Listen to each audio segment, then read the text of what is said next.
என்கிட்ட மெசேஜே இருக்கு. நான் லண்டன்ல இருக்கும்போது ரேஷ்மா எனக்கு வந்து ஒரு மெசேஜ் அனுப்பியிருப்பாங்க.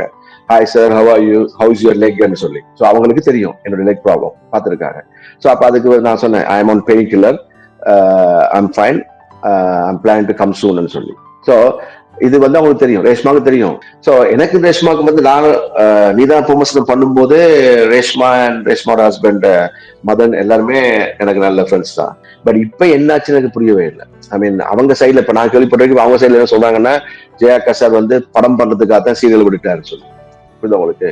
சோ நான் அடிக்கடி சொல்ற விஷயமே இன்டர்வியூஸ்ல எல்லாமே, எனக்கு மூவிஸ்ல சக்சஸ் வந்தாலும் நான் மூவிஸ் பண்ணி தான் இருக்கேன். பட் அவங்க வந்து அப்படி ஃபீல் பண்ணிருக்காங்க, நான் இத வந்து மூவி ஆஃபருக்காக தான் விட்டேன்னு. ஆனா அவங்களுக்கு தெரியும், நான் அவங்களுக்கே சொல்லியிருக்கேன், எனக்கு தெலுங்குல இந்த சீரியல் பண்ணிட்டு இருக்கும்போது தெலுங்குல இருந்து ஒரு ஆஃபர் வந்துச்சு. நான் சொன்னேன், எனக்கு இந்த டேட்ஸ் ஆல்ரெடி சீரியலுக்காக நான் பிளாக் பண்ணிட்டேன், ஃபர்ஸ்ட் 15 சீரியல். ஸோ அதுக்கப்புறம் நான் பண்றேன்னு சொன்னேன். அவங்க வந்து இல்ல உடனே ஸ்டார்ட் பண்ணாங்க. அப்ப அந்த ப்ராஜெக்ட் விட்டேன். அதை கூட நான் ரேஷ்மாவுக்கு சொல்லியிருக்கேன். ஸோ நான் இந்த சீரியலுக்கு இடையூறா ஏதாவது மூவி ஆஃபர் வந்தா கூட பண்ண மாட்டேன். ஸோ இந்த மாமரம் மூவி, அப்புறம் எக்ஸாமி, இதெல்லாமே என்னுடைய டேட்ஸுக்கு ஏற்ற மாதிரி அட்ஜஸ்ட் பண்ணி பண்ண முடியாது. நான் பண்ணேன். படம் முடிஞ்சது, மாமரம் மூவி முடிஞ்சது, இப்ப ரிலீஸுக்கு ரெடி ஆயிடுச்சு.